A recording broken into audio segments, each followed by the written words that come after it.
Bien, retomando entonces, el concurso aparente de tipos penales, caso en el que se actualiza el principio de especialidad tratándose de los delitos de defraudación fiscal previsto en el artículo 108 del Código Fiscal de la Federación y fraude específico establecido en el diverso 388 bis del Código Penal Federal. Esta es de registro 2006, permítanme por favor, 2008-123. El artículo 108 del Código Fiscal de la Federación establece que comete el delito de defraudación fiscal quien, haciendo uso de engaños o aprovechamiento de errores, omita total o parcialmente el pago de alguna contribución o bien obtenga un beneficio indebido en perjuicio del fisco federal. En cambio, de la descripción del tipo contenido en el artículo 388 bis del Código Penal Federal, se alude al delito de fraude específico, al colocarse el activo del delito en estado de insolvencia con el objeto de eludir obligaciones a su cargo. Luego, en el primer delito, el bien jurídico tutelado es el patrimonio del fisco, en tanto que en el segundo, el del particular. En el primero, el sujeto activo es el contribuyente. En el segundo, la persona física o moral que se coloca en estado de insolvencia para incumplir con obligaciones a su cargo. Así, de conformidad con el artículo 6, párrafo segundo del Código Penal mencionado, las diferencias entre ambos tipos estriban en que el pasivo de la conducta prevista por la ley especial siempre será el fisco federal, en tanto que en la prevista en la norma general podrá recaer en una persona física o moral que resienta la acción desplegada por el activo al colocarse en estado de insolvencia, por lo que no debe considerarse la actualización del principio de subsidiariedad, que radica en que dos normas describan grados o estadios diversos de la violación del mismo bien jurídico, de modo que el descrito por la disposición subsidiaria, por ser menos grave que el descrito por la principal, quede absorbida por esta.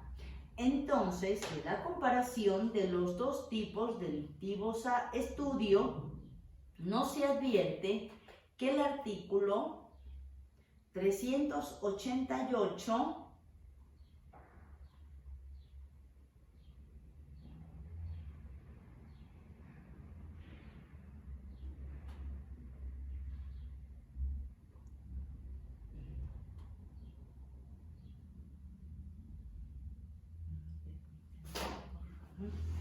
aquí está, que el artículo 388 sea el que se afectó y que contenga una norma principal y el 108 contenga una norma subsidiaria o de menor gravedad, toda vez que en ambos el bien jurídico tutelado es diverso, por lo que se actualiza una relación general de norma general a especial, y por esta razón de especialidad deriva de la naturaleza del sujeto pasivo de la conducta, de manera que cuando ésta se resienta por la hacienda pública, la norma aplicable es única y exclusivamente tipificada en el artículo 108 del Código Fiscal.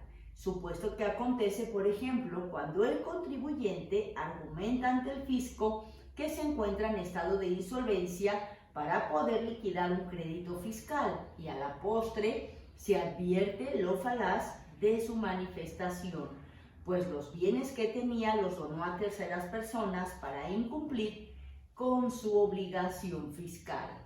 En este ejemplo, entonces, se atiende a la ley especial relativa a la defraudación fiscal y no al fraude específico del Código Penal Federal, precisamente porque se atiende a esa finalidad. Recuerden, debemos siempre considerar el sujeto activo de la conducta, el sujeto pasivo y desde luego si estos tienen calidad específica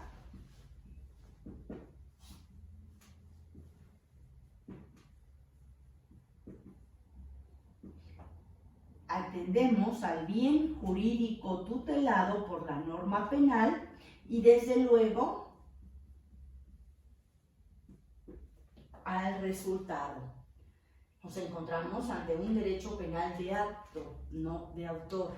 Luego entonces, para poder hacer esta aplicación, no debemos pasar por alto cada uno de estos y establecer que siempre esta especialidad será sobre la ley especial sobre la general, cuando tenemos un conflicto de leyes como en la tesis que acabamos de analizar. Cuando lo tenemos dentro de un mismo cuerpo normativo, como lo sería el Código Penal, entonces tenemos que hacer este análisis. Y de ahí le damos entonces la denominación de un tipo especial y no el del tipo básico. Bien, sería este un ejemplo o dos ejemplos claros respecto del principio de especialidad. Vamos entonces a continuar con el siguiente principio.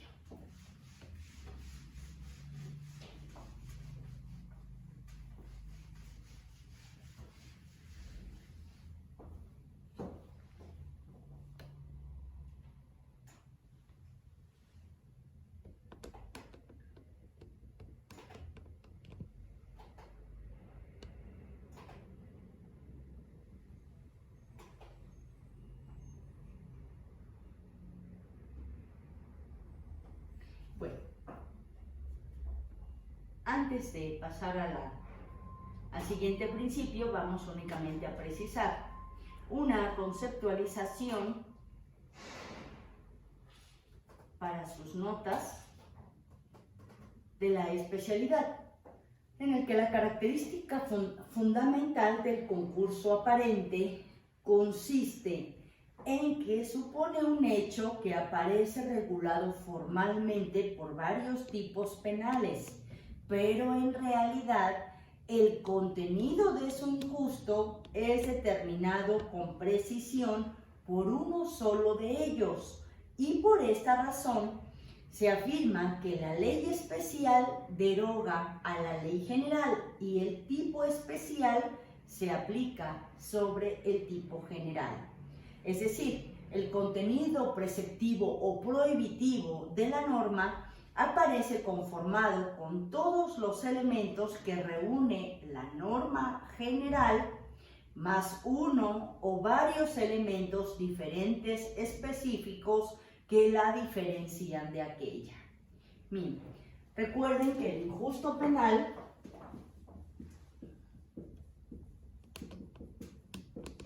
se forma con la conducta típica y antijurídica. Cuando agregamos la culpabilidad, entonces hablamos de delito. Tenemos injusto penal con conducta típica y antijurídica. No debemos pasarlo por alto. Bien.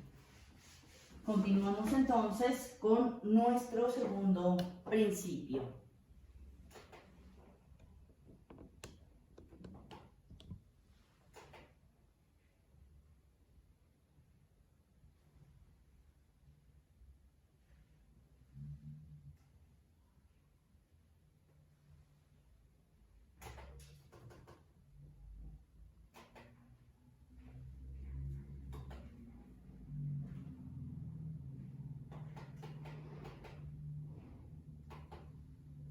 Bien.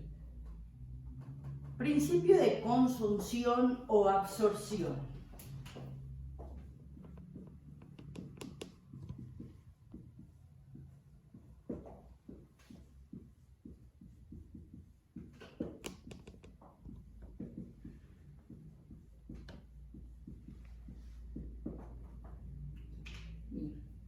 principio atiende al desvalor de la conducta y al desvalor del resultado. El desvalor de la conducta se prohíbe para evitar la causación del resultado no querido socialmente, y el desvalor del resultado se refleja en el grado de la pena.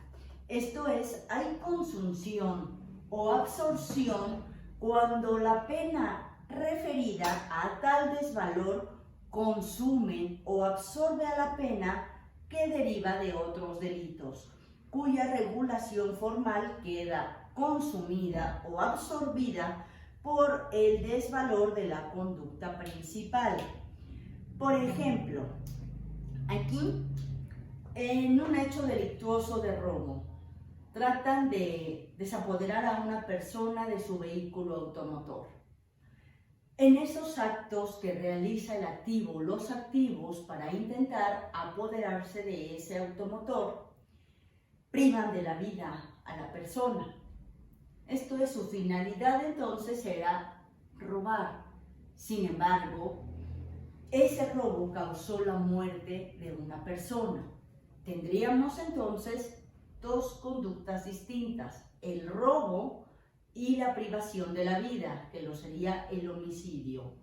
Precisamente este concurso aparente de normas, si este principio de consunción o absorción nos atiende a ese desvalor del resultado y desde luego a ese desvalor de las conductas. No podemos sancionar a la persona por haber robado y por haber privado de la vida. El artículo 287 de nuestro Código Penal establece que comete el delito de robo el que se apodera de un bien ajeno mueble sin derecho y sin consentimiento de la persona que pueda disponer de él conforme a la ley. Retomando el 241 de ese mismo ordenamiento legal, es cometer el delito de homicidio a quien prive de la vida a otro. Tenemos dos tipos penales que en la conducta en concreto se actualizan. Sin embargo, para ese efecto, el legislador se pronuncia en las agravantes que establecen el artículo 290. ¿Qué implica? Seguimos teniendo nuestro tipo básico. Sin embargo, no lo vamos a excluir como en el tipo especial. Aquí lo vamos a complementar, ya sea para agravarlo o bien atenuarlo. Y entonces, el artículo 290 refiere que son circunstancias que agravan la penalidad en el delito de robo y se sancionarán además de las penas señaladas en el artículo anterior con las siguientes. Fracción cuarta, cuando por motivo del delito de robo se causare la muerte, se impondrán de 40 a 70 años de prisión o prisión vitalicia y de 700 a 5.000 días multa. ¿Qué implica? Que entonces aquí el robo y el homicidio de una persona se subsumen para dar lugar a un robo agravado por haber causado la muerte. Lo subsumimos y no tendríamos entonces dos tipos penales. Lo mismo ocurre si entramos a una casa sin autorización. Entro a la casa de mi vecino, la estoy allanando. El ingresar a una casa habitación sin el consentimiento del titular, eso es un allanamiento de morada. Para entrar, rompo la puerta de acceso. ¿Qué estoy generando? Un daño en propiedad ajena, un daño en los bienes. Tengo dos resultados. ¿Qué implica? Que entonces, ¿para qué entré a la casa de mi vecino? Quise robar un equipo de sonido que me percaté tenía y que era muy costoso y que yo quería tener porque no cuento con los medios para poderlo adquirir. Entro al inmueble y lo sustraigo. cometí 3 conductas que encuadran perfectamente en un allanamiento de morada, en un daño en los bienes y en un robo. Vamos a analizar este ejemplo.